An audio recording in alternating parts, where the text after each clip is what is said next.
மீண்டும் சிக்கலில் சிக்கியிருக்கிறார் இந்திய தொழிலதிபர் அதானி. அமெரிக்க நீதிமன்றத்தால் பிடிவாரண்ட் பிறப்பிக்கப்பட்டதன் பின்னணி என்ன என்பதை இந்த தொகுப்பில் பார்க்கலாம்.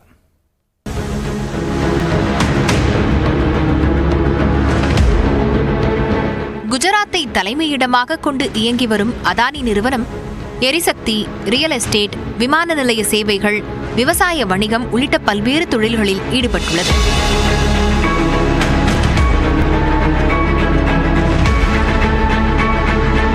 இந்தியா மட்டுமின்றி சர்வதேச அளவிலும் கிளைகளை பரப்பியுள்ள அதானி நிறுவனத்தின் தலைவராக கௌதம் அதானி உள்ளார்.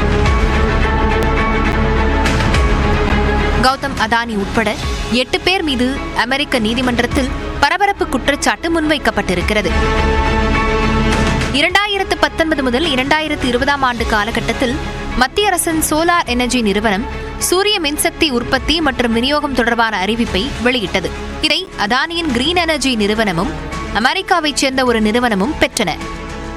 அதாவது 12 ஜிகாவாட்ஸ் அளவுக்கு சூரிய ஒளி மின்சாரத்தை குறிப்பிட்ட விலையில் மத்திய அரசின் சோலார் எனர்ஜி நிறுவனத்துக்கு விநியோகிக்க ஒப்பந்தம் பெற்றன. ஆனால் மத்திய அரசின் சோலார் எனர்ஜி நிறுவனத்திடமிருந்து மின்சாரத்தை வாங்க எந்த மாநிலமும் முன்வரவில்லை. இங்குதான் அதானி குழுமம் ஒரு திட்டத்தை தீட்டியதாக அமெரிக்கா குற்றம் சாட்டுகிறது. 265 மில்லியன் அமெரிக்க டாலர், அதாவது சுமார் 2200 கோடி ரூபாயை இந்திய அதிகாரிகளுக்கு லஞ்சமாக தருவதற்கு அதானி குழுமம் முன்வந்ததாக தெரிவிக்கப்பட்டுள்ளது.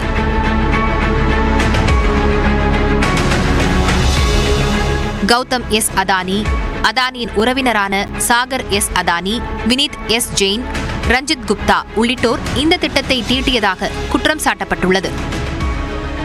குறிப்பாக லஞ்சம் தொடர்பான பரிவர்த்தனை கடிதங்களில் கௌதம் அதானி பெயரை SAG, mister A, numero you know மற்றும் தி பிக் மேன் என சந்தேக வார்த்தைகளில் குறிப்பிட்டிருப்பதாக அமெரிக்க அரசு குற்றம் சாட்டியுள்ளது.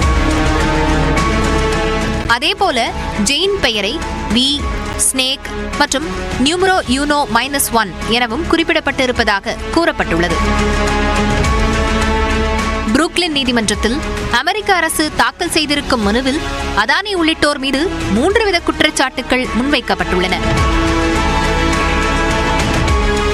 முதலாவது, அதானி உள்ளிட்டோர் லஞ்சம் கொடுக்க சதி செய்து ஆதாரங்களை அழித்ததோடு அமெரிக்க பங்கு வர்த்தக அமைப்பு மற்றும் அமெரிக்க காவல்துறைக்கு தவறான தகவல் அளித்திருப்பதாக கூறப்பட்டுள்ளது.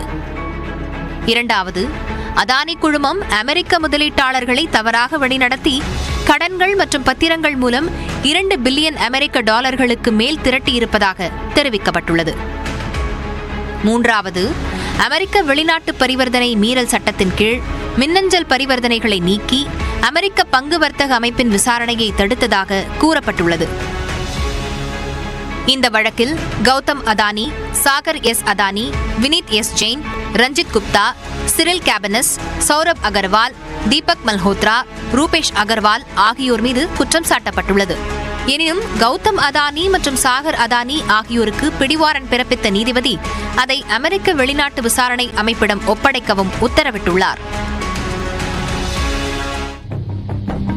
அமெரிக்கா முன்வைத்துள்ள குற்றச்சாட்டு அடிப்படையில் ஆதாரமற்றது என்று அதானி குழுமம் விளக்கம் அளித்திருக்கிறது. குற்றம் நிரூபணமாகும் வரை தாங்கள் நிரபராதிகள் என்று அமெரிக்க நீதித்துறை சுட்டிக்காட்டியிருப்பதாக அதானி குழுமம் தனது விளக்க அறிக்கையில் மேற்கோள் காட்டியுள்ளது.